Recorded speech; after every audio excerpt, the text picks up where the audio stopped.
Question number 49 में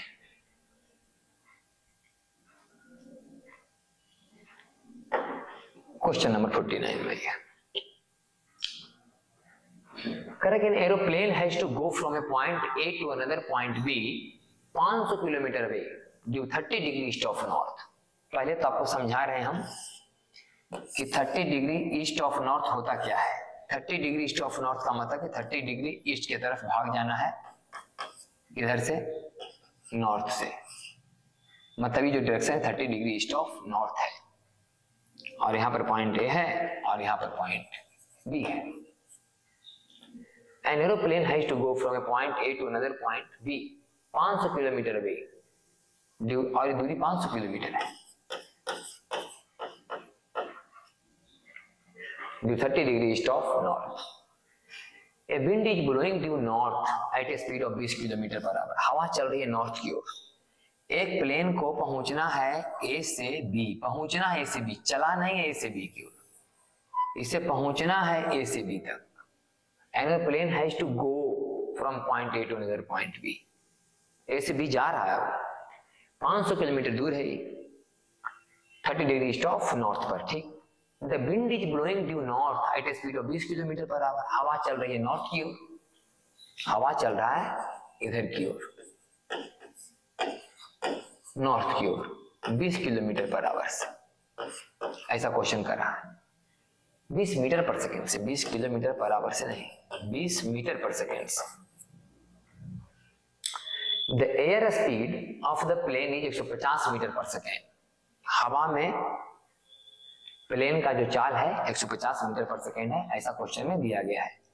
velocity of plane with respect to air बराबर 150 metre per second. दो data हमको दिया गया, एक तो हवा का स्पीड और किधर बह रहा हवा, ये भी दिया गया है। एक ही दिया गया है कि एरोप्लेन का चाल हवा में कितना है, मैंने हवा में प्लेन कितना स्पीड से चल सकता है, 150 मीटर पर सेकेंड से, ठीक है।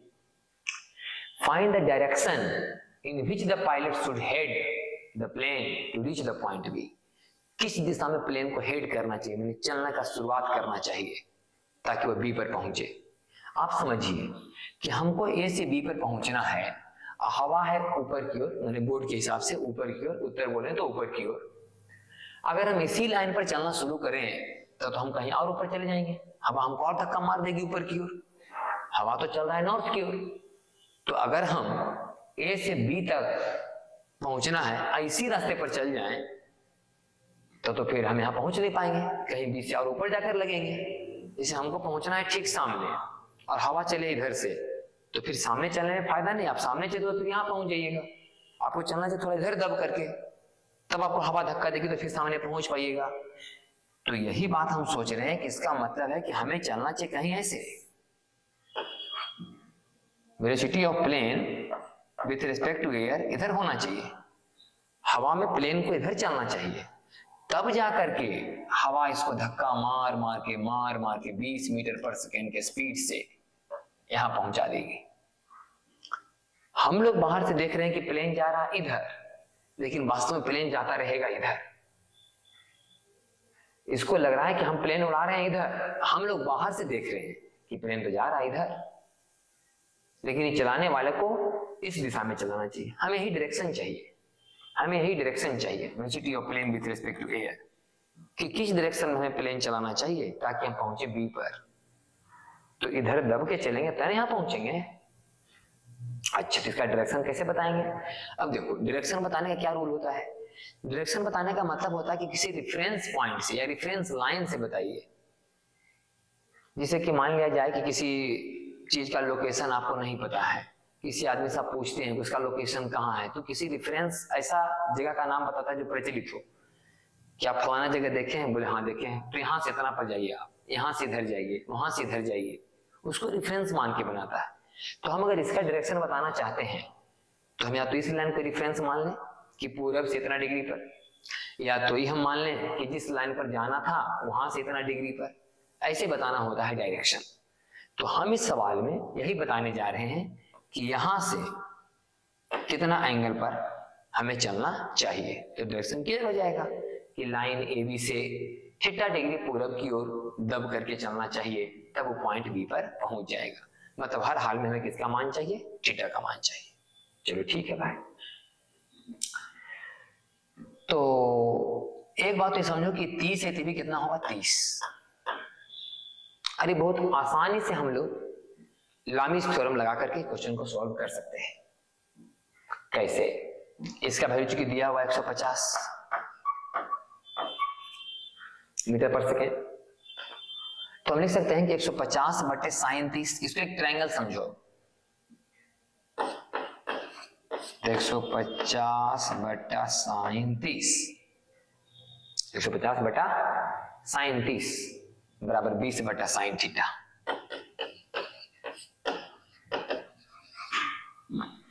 150 बटा साइन 30 बराबर 20 बटा साइन थीटा। कहानी खत्म। तो यहां से ये आ जाएगा, तो साइन 30 होता है 1/2, तो 1/2 का मतलब 2 चला जाएगा ऊपर, फिर 2 से 2 कट जाएगा, तो साइन थीटा बराबर आ जाएगा 1/15, तो थीटा बराबर आ जाएगा साइन इनवर्स 1/15। थीटा बराबर कितना आ जाएगा? Sine inverse 1/15। कहां से? लाइन AB से पूर्व की ओर। लाइन AB से पूर्व की दिशा में हमें चलना चाहिए थीटा डिग्री पर, तब हम पहुंच जाएंगे बी पॉइंट पर।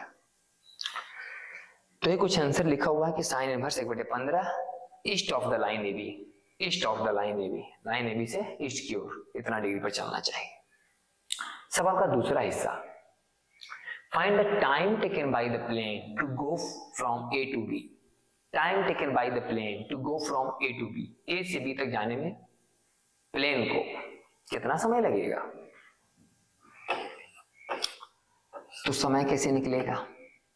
तो समय निकलेगा दूरी, दूरी 500 किलोमीटर, और बटा velocity of plane with respect to stationary में। Velocity of plane with respect to stationary में जब तक वेलोसिटी नहीं निकलेगा, जैसे कि 500 किलोमीटर दूर जा रहे हैं, तो किस वेलोसिटी से जा रहे हैं? ये 150 है, ये 20 है, ये निकालना पड़ेगा। ई है 150, आई है 20, हमको पहले वेलोसिटी चाहिए कि velocity of plane with respect to stationary में। रुका हुआ आदमी क्या देख रहा है भाई? तो देख रहा है कि प्लेन इधर जा रहा है। तो ये 500 किलोमीटर जो दूरी है, इस लाइन पर प्लेन का क्या वेलोसिटी है? उसी को बोलते हैं velocity of plane with respect to stationary man होगा। ये तो ये velocity of plane with respect to A है, यहाँ एयर है मूविंग फ्रेम, कि वो velocity of plane with respect to moving frame. लेकिन एक रुका हुआ आदमी को क्या लग रहा है जो प्लेन को बाहर से खड़ा होकर देख रहा है? वो तो देख रहा है कि प्लेन से जा रहा है। तो velocity of plane with respect to stationary man, हमें ई वाला चाहिए, तब टाइम जाकर निकलेगा। और चूंकि टाइम का जो आंसर है मिनट में है, तो हम लोग कोशिश करेंगे कि मिनट में लाएं इसको, और चूंकि किलोमीटर में है, आई से मीटर पर सेकेंड में है, तो फिर किलोमीटर को ही बदलना होगा हम लोग को मीटर में ही, तब जाकर सही आंसर तक हम लोग पहुंच पाएंगे। तो 500 किलोमीटर को हम लोग बदल देते हैं 500 गुने 1 किलोमीटर बराबर 1000 मीटर, और बटा velocity of plane with respect to stationary में। तो हम ये निकालने के चक्कर में है velocity of plane with respect to stationary में, हम ये वाला वेलोसिटी निकालने वाले हैं, velocity of plane with respect to stationary में। तो व्यवस्था देखा जाए कि कैसे निकलेगा velocity of plane with respect to stationary में। तो साइन थीटा बराबर आ गया है 1/15। इसका उपयोग करके अगर हम कुछ कर पाए तो ठीक है, नहीं तो फिर साइन थीटा का मान 1/15 है, तो थीटा का मान यहां से निकाला जा भी सकता है, लेकिन ये थोड़ा हमको लगता है कि कॉम्प्लिकेटेड पड़ेगा। ऐसा करते हैं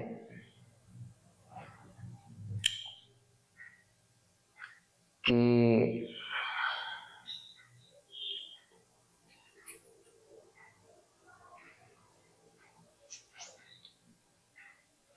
ये हो गया 30 डिग्री, आई हो गया हम लोग का थीटा बराबर 1/15।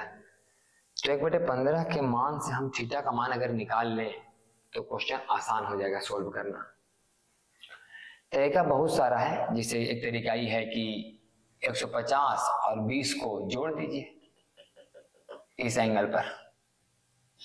एक तरीका भी है कि 150 इधर है 20 इधर है, इसके बीच के एंगल निकालिए, आई दोनों को वेक्टर के नियम से फार्मूला ला करके जोड़िए, ई वाला वेलोसिटी आ जाएगा। ई वाला वेलोसिटी प्लस ई वाला वेलोसिटी बराबर ई वाला वेलोसिटी। लेकिन ई निकालने के लिए फिर भी है तो आपको ये निकालना ही पड़ेगा थीटा का मान। कि थीटा का मान निकलेगा फिर 30 है तो ई वाला एंगल निकल जाएगा, और ई वाला एंगल की मदद से फिर ई वाला एंगल निकल जाएगा, और फिर हम वेक्टर का नियम लगा करके 150 और 20 को जोड़ देंगे। 150 का स्क्वायर पी स्क्वायर फिर क्यू स्क्वायर, जो फॉर्मूला है P square plus Q square plus 2p Q cos theta का रूट ओवर, तो उसमें हमें एंगल मान लेंगे।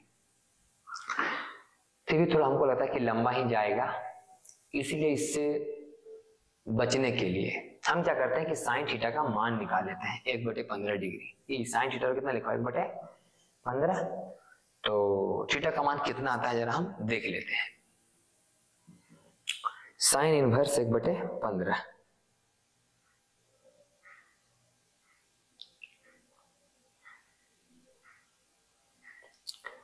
साइन इनवर्स 1/15 लगभग 3.8 आ रहा है, तो लगभग 4 डिग्री हम मान सकते हैं इसको। 4 डिग्री मान लेते हैं इसको। अच्छा, अब अगर ये मान लो कि मोटा मोटी कई डिग्री हो गई 4 डिग्री, तो ये एंगल कितना हो जाएगा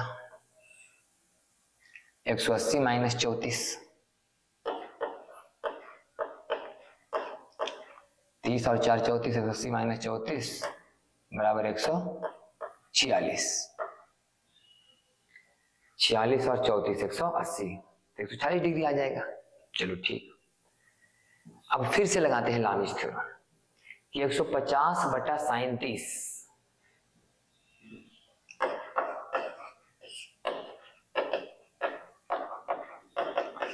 बराबर VPS बटा साइन 146। 150 बटा साइन 30 बराबर ही वाला वेलोसिटी आई के सामने का एंगल 146 डिग्री। इस तरह से VPS velocity of plane with respect to stationary में आ जाएगा 150 गुने साइन 146 डिग्री और बटा साइन 30 डिग्री।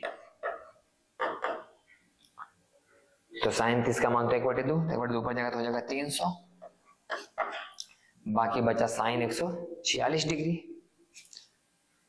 तो साइन 146 डिग्री का मान कुछ ऐसे निकल जाएगा कि साइन 146 डिग्री बराबर 0.559, मतलब 0.56 के आसपास देख सकते हैं हम लोग, 0.56 के आसपास। और ये हो जाएगा 6 × 18, बाकी बचा 1 5 15 और 1 16, 168 metre per second, 168 metre per second. अब हम टाइम बढ़ाते हैं।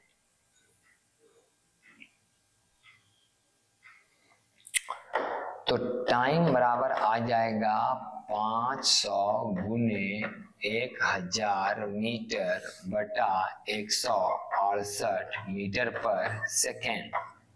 तो मीटर मीटर कट जाएगा, 500 गुने 1000 बटा 168, ये आएगा सेकेंड में। चूंकि आंसर दे रहा है मिनट में, तो 60 से और भागा दे देते हैं, तो हमारा आंसर आ जाएगा मिनट में। तो भागा दे लेते हैं इसको। ऊपर हो गया 5 पर 5 0, और नीचे हो गया 168 गुने 60। तो ये लगभग आपका आ रहा है 49.6 मिनट, 49.6 मिनट।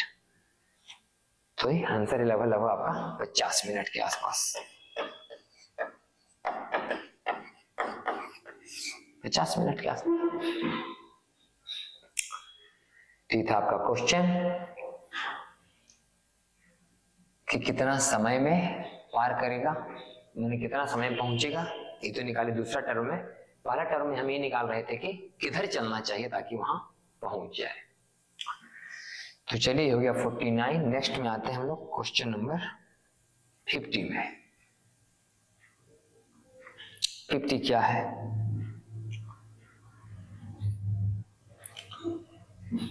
50 देखिए, correct. Two friend A and B are standing at a distance x apart in an open field. एक ओपन फील्ड में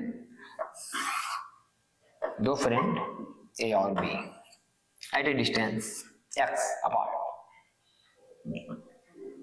wind is blowing from A to B, हवा बह रही इधर से इधर। ए बीट्स ए ड्रम, ये जो दोस्त है एक ड्रम को समझो ढोल को बजा रहा है, एक ड्रम को पीट रहा है, बजा रहा है। And B hears the sound, और बी सुन रहा है उस आवाज को। अब बी से जब साउंड निकलेगा तो ए से ए जब साउंड को ए जब ड्रम बजाएगा तो साउंड तो चारों तरफ निकलेंगे। ए ड्रम बजा रहा है, साउंड चारों तरफ बिखर रहा है, फैल रहा है, बी की तरफ भी जाएगा साउंड और बी भी सुनेगा उस चीज को। Sound T1 time after sees the event, मैंने जिस समय ड्रम को बजाया, बी खड़ा होकर यहां से देखा कि वो ड्रम बजाया, मैंने ऐसे ड्रम पीटा। जिस समय देखा कि वो ऐसे पीटा, उससे ठीक T1 सेकेंड के बाद इसने आवाज को सुना। मतलब कहने का मतलब कि आवाज को यहां से यहां तक आने में T1 समय लगा, क्योंकि देखने का तो पहले हो जाता है। आप तो देख लेते हैं तुरंत इसको, जैसे हम यहाँ से वो देख रहा होगा बी ए को, तो पीटा तुरंत देखा होगा था, लेकिन आवाज सुनाई देगा बाद में। गांव में जनरली हम लोग ऐसा देखते थे कि मान लिया कि कोई मतलब धोबी घाट पर जब धोबी लोग कपड़ा साफ कर रहे होते हैं तो कपड़ा को उठा उठा के तालाब में पटकता है। तो जब कपड़ा तालाब में पटकाता है उसमें वहां से आवाज पैदा हो लिया होगा, वहां से साउंड प्रोड्यूस हुआ होगा, लेकिन इस साउंड को चलने में थोड़ा समय लगेगा जो दूर खड़ा है आदमी। तो ऐसा लगता है कि जब वो धोबी कपड़ा को उठा रहा है ना तब साउंड हो रहा है, ऐसा महसूस होगा, क्योंकि जितना देरी में साउंड यहां से निकल करके आप तक पहुंचेगा उतना देरी में आप यह देख रहे होंगे कि लगता है कपड़ा को उठाया जा रहा है। पटकते समय आवाज हुआ था, लेकिन आपको लगा कि उठाते समय आवाज हुआ है, क्योंकि दिखाई देने वाली घटना तो तुरंत हो गया था, वो तो पटकते साथ आप देख लिए कि पटकाया, लेकिन साउंड जो यहां से प्रोड्यूस हो तो चलने में समय लगेगा वहां तक जहां पर आप खड़ा है। तो ये देखा कि ड्रम मतलब बजाया, पीटा, और इसके बाद T1 समय लग गया इसको यहां से वहां तक जाने में। अब बताओ, अगर साउंड का स्पीड नीचे लिखा हुआ है, हमें निकालना है वेलोसिटी ऑफ साउंड इन हवा and velocity of wind u, हवा का चाल u है, ये ज्ञात करना है। ध्वनि का चाल v है, ये भी वेलोसिटी से ध्वनि फैल रहा है। साउंड का चाल भी है, हवा का चाल u है। अब बताओ कि इस तरफ जो हवा साउंड जाएगा उसका तो चाल भी प्लस u होगा। अगर b इधर होता, अगर b इधर होता तो साउंड v प्लस u से नहीं, v माइनस u से जाता, क्योंकि हवा धक्का देता उसको। अभी हवा सपोर्ट कर रहा है, तब इसको लगा T1 समय जाने में। इसका मतलब x बराबर v plus u into T1। कहता है कि A and B interchanges their position, A और B अपना पोजीशन बदल रहे हैं, मतलब A की जगह B समझो और B की जगह A। अब बताओ कि अगर B यहां रहे और A यहां रहे, अब A यहां ड्रम को पीटेगा और साउंड चारों तरफ फैलेगा B के स्पीड से, लेकिन जो ध्वनि B के तरफ पहुंचेगा वो तो आएगा V माइनस U से। वो कितना से आएगा? v माइनस u से। तब वो T2 टाइम में पहुंचता है। इसका मतलब x बराबर v minus u into T2। अब यही x दूरी तय करना है v माइनस u के स्पीड से ध्वनि को, साउंड को, तो T2 समय लगता है। तो समीकरण लिखे x बराबर v minus u into t two. Neglect the time light takes in travelling between the friend. अच्छा, मतलब कि लाइट का स्पीड तो बहुत ज्यादा है ना ध्वनि की तुलना में, तो लाइट को पहुंचने में कितना समय लगा, चाहे देखने में कितना समय लगा, इस बात को आप इग्नोर कीजिए। तो बताइए कि calculate the velocity of sound in steel air and velocity of wind. v और u का मान बताना है वहां से। तो v प्लस यू बराबर x बटा t1 और v माइनस यू बराबर x बटा t2, यहां से कैंसिल होके आएगा 2v बराबर x इंटू 1 बटा t1 प्लस 1 बटा t2। तो v का मान आ जाएगा x बाई 2 और 1 बटा t1 प्लस 1 बटा t2। तो v का मान आएगा x बाई 2 1 बटा t1 प्लस 1 बाई t2, एक आंसर ही आ जाएगा। अगर ये दोनों समीकरणों को क्या करते, घटाते हम, जैसे कि लिखा था ना v प्लस यू बराबर x बटा t1 और v माइनस यू बराबर x बटा t2, इसको घटाते तो कट जाता, तो आता 2u बराबर x कॉमन 1 बटा t1 माइनस 1 बटा t2, 1 बटा t1 माइनस 1 बटा t2। तब जाकर के यहां से u का मान आता x बाई 2 इंटू 1 बटे t1 माइनस 1 बटा t2। तो u का आंसर हो गया और v का आंसर हो गया। तो इस सवाल में यही निकालना था कि v और u का मान बताइए। v और u का मान बताइए। हमने आपको v और u का मान निकाल के दिखाया, v का और u का। तो हुआ क्वेश्चन नंबर आपका 50। क्वेश्चन नंबर 51 में आते हैं। 51 क्या है? करेक्ट कि suppose A and B in the previous problem change their positions in such a way that the line joining them becomes perpendicular to the direction of wind. अगर हवा ऐसे बह रही है तो अब समझो कि A और B ऐसे खड़ा है, वही x डिस्टेंस पर। अभी हवा जिस बह रही थी उसी लाइन में खड़ा था, वैसे नहीं है। Suppose A and B in the previous problem change their position। कैसे चेंज किया? in such a way that the line joining them becomes perpendicular to the direction of wind। Direction of wind के perpendicular इसका line joining, ये दोनों को मिलाने वाली रेखा। while maintaining the separation x, लेकिन x मेंटेन है separation. what will be the time lag B finds between seeing and hearing the drum beating by A। जब ये ड्रम को पीटेगा और यहां से साउंड चारों तरफ फैलेगा v के स्पीड से, तो बताइए कि इसको देखने और सुनने के बीच कितना समय लगेगा? What will be the time lag we finds between seeing and hearing। इस घटना को, ड्रम को बजाते देखा और उसके बाद सुना, इस दौरान कितना समय लगेगा? मतलब कि साउंड को यहां से यहां तक आने में कितना समय लगा?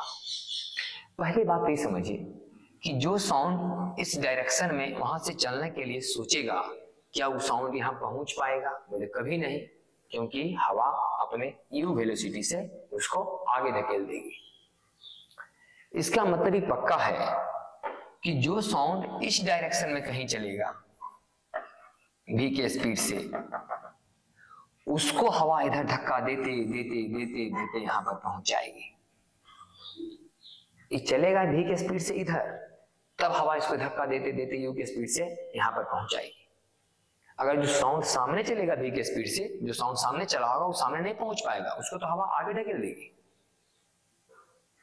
इसका मतलब अगर इधर v है और इधर u है, इसका मतलब इधर का जो वेलोसिटी है v square minus u square का रूट ओवर वेक्टर्स। इधर है v, इधर है u, तो वेक्टर कितना हो? v square minus u square का रूट ओवर। इसका मतलब इस तरफ जो साउंड का वेलोसिटी है वो है v square minus u square का रूट ओवर, और साउंड को चलना है कितना दूर? x, इसलिए समय बराबर x बटे under root v square minus u square. ये हो गया टाइम। चलिए आ जाते हैं हम लोग लास्ट सवाल में।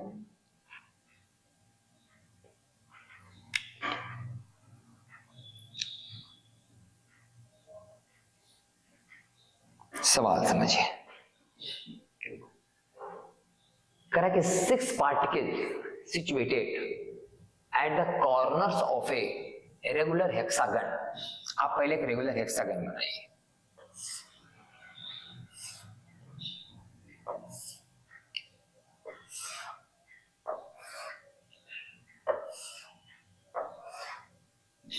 ये मान लिया एक रेगुलर हेक्सागन है, मतलब रेगुलर का मतलब सही हो जाए बराबर है, ऑफ साइड ए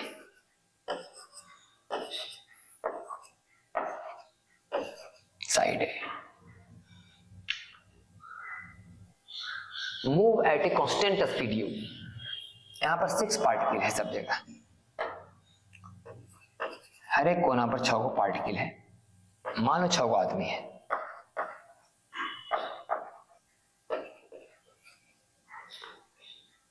सबका स्पीड u है। 6 particles situated at the corners of a regular hexagon of side A move at a constant speed u। सब u स्पीड से मूव करेगा। Each particle maintains a direction towards the particle। सबसे main point इस question का कि हर एक particle maintain कर रहा अपना डायरेक्शन टुवार्ड्स द पार्टिकल। अगला पार्टिकल की तरफ डायरेक्शन मेंटेन कैले है, अगला कॉर्नर की तरफ नहीं। ई इस कॉर्नर की तरफ मूव करके नहीं दौड़ रहा है, ई इस पार्टिकल की तरफ मूव करके दौड़ रहा है। अगर ये पार्टिकल यहाँ आ गया तो ये इसके तरफ दौड़ेगा, अगर ये पार्टिकल यहाँ कहेगा तो ये इसके तरफ दौड़ रहा है। माने कि हमेशा ये जो है आदमी अगला आदमी के तरफ मूव करके दौड़ रहा है, कॉर्नर की तरफ नहीं। क्वेश्चन क्या है? हाँ, towards the particle at the next corner, माने ई अपने नेक्स्ट कॉर्नर वाला पार्टिकल को के तरफ डायरेक्शन करके दौड़ेगा, ई अपने नेक्स्ट कॉर्नर वाला पार्टिकल के तरफ डायरेक्शन करके दौड़ेगा। शुरुआत में तो इधर दौड़ेगा क्योंकि इसका डायरेक्शन इधर है, लेकिन कुछ समय के बाद जब यहाँ पहुंचेगा तो इसका डायरेक्शन इधर होना चाहिए। कुछ समय के बाद जब यहाँ पहुंचेगा डायरेक्शन चेंज करेगा और अपना अगला कॉर्नर वाला पार्टिकल की तरफ दौड़ेगा। Calculate the time the particles will take to meet each other. कितना समय के बाद ये आपस में मिलेंगे। आप ही सोचिए, अगर सभी कॉर्नर की तरफ करके दौड़ेगा तो कभी मिल पाएंगे? जितना देरी में यहाँ पहुंचे उतना देरी में यहाँ पहुंच, जितना देरी में यहाँ पहुंचे उतना देरी में यहाँ पहुंच जाएगा, कभी ना कोई मिलेगा। इसका मतलब ये है कि जब ये यहां से आगे बढ़ेगा, जैसे शुरू में तो इसका चाल इधर ही होगा, भी यू इधर ही होगा, यू इधर ही होगा, यू शुरू में स्टार्टिंग में। लेकिन जैसे ही यहाँ पहुंचेगा इसका डायरेक्शन हल्का सा चेंज होगा, थोड़ा और आगे पहुंचेगा डायरेक्शन थोड़ा सा और चेंज होगा। जब इसका चेंज होगा हल्का सा इसका भी चेंज होगा, हल्का सा इसका भी चेंज होगा, हल्का सा इसका भी चेंज होगा, हल्का इसका चेंज होगा, हल्का इसका चेंज होगा। ये जैसे आगे भागेगा ये अपना डायरेक्शन चेंज करेगा, ये आगे भागेगा ये अपना डायरेक्शन चेंज करेगा। इस तरह से सभी अपना डायरेक्शन चेंज करते करते करते करते कहीं जाकर के ही सब आपस में मिलेगा। ऐसा कहीं होगा ही, हमेशा ऐसे जगह कहीं मिलेगा। मेरे यहां पर एक अच्छा बात यह है कि जैसे कि अभी पार्टिकल सब यहां था, ठीक है, कुछ समय बाद ई कहीं यहां पहुंचा होगा, ई कहीं यहां पहुंचा होगा, ई कहीं यहां होगा, ई कहीं यहां आया होगा, ई कहीं यहां आया होगा, ई कहीं यहां आया होगा। फिर भी अभी भी ऐसा लगता होगा कि सब के सब एक रेगुलर हेक्सागन पर ही हैं, अभी भी रेगुलर हेक्सागन पर ही होगा ये। तो आप ये बात समझिए, रेगुलर हेक्सागन में क्या होता है। अभी आप समझिए कि ई आदमी का वेलोसिटी का डायरेक्शन इधर है, ठीक है, आई आदमी का वेलोसिटी का डायरेक्शन इधर है शुरुआत में। तो शुरुआत में नहीं, हर एक पल इसके और इसके बीच का डायरेक्शन में 60 डिग्री का अंतर रहेगा। अभी सिर्फ नहीं, आप देखें ना कि कुछ समय के बाद जब इस पोजीशन पर होंगे अंदर वाले हेक्सागन पर, तो फिर भी आपको लगेगा कि ई जा रहा इधर, आई जा रहा इधर, अभी भी इसके बीच का कोण कितना होगा? 60 डिग्री होगा। इसका मतलब हर हाल में हमेशा इसके चलने का डायरेक्शन और इसके अगला पार्टी के चलने के डायरेक्शन के बीच का एंगल हमेशा 60 डिग्री रहेगा, हमेशा 60 डिग्री रहेगा। फिर कुछ समय के बाद ये छोटा सा हेक्सागन बनेगा, फिर कुछ समय के बाद एक और छोटा हेक्सागन बनेगा, कुछ समय के बाद एक और छोटा हेक्सागन पर रहेंगे ये लोग, लेकिन हमेशा इनके चलने के डायरेक्शन के बीच कितना एंगल रहेगा? 60 डिग्री। और इनके बीच की दूरी कितना है? ए है। इनकी चलने के बीच की दूरी कितना है? दूरी शुरू में कितना था? ए। और ये दूरी ए धीरे धीरे धीरे धीरे कमता जाएगा, लेकिन इनके चलने के डायरेक्शन जो है रिलेटिव वो चेंज नहीं हो रहे हैं। मतलब कि समझिए, पहले यहां पर हम सॉल्व कर रहे हैं यहां से कि एक तो ऐसे जा रहा है और एक इधर से आ रहा है, यहां से सॉल्व कर रहे हैं हम। तो ये भी जा रहा है यू से, ये भी जा रहा है यू से, ये 60 डिग्री पर, यही 60 डिग्री पर। तो इसका मतलब इधर हो गया यू कॉस थीटा, इधर you sine theta. You cos theta का मतलब u बाई 2, और u तो u है ही है। मतलब समझो कि अगला जा रहा है 10 से, हम जा रहे हैं पीछे से 20 से, उसका एक दुगना है। एग्जांपल दे रहे हैं कि अगला जा रहा है 10 से, हम जा रहे हैं 20 से, अगला जा रहा है 10 से, हम जा रहे हैं 20 से। मतलब समझो रुकल है, हम ही जा रहे हैं 10 से। इसका मतलब भी समझ लो कि e इसको पकड़ रहा है u बाई 2 से,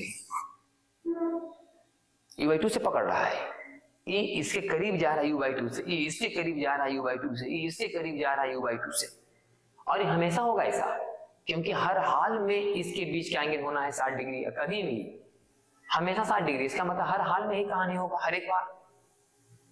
इसका मतलब हर हाल में e इसको पकड़ रहा है u बाई 2 से ही पकड़ रहा है। और बीच का दूरी कितना है? a। तो u बाई 2 के स्पीड से a दूरी को मैनेज करने में कितना समय लगेगा? टाइम बराबर a बटा u बाई 2 बराबर 2a by u, 2a by u। तो 2a बाई u, स्पीड उसमें थोड़ा यहाँ पर भी लिखा हुआ है, तो आंसर आया 2a बटा भी, u दिया हुआ है तो u लिख रहे हैं, 2a बटा u। इसमें अगर ये पूछे कि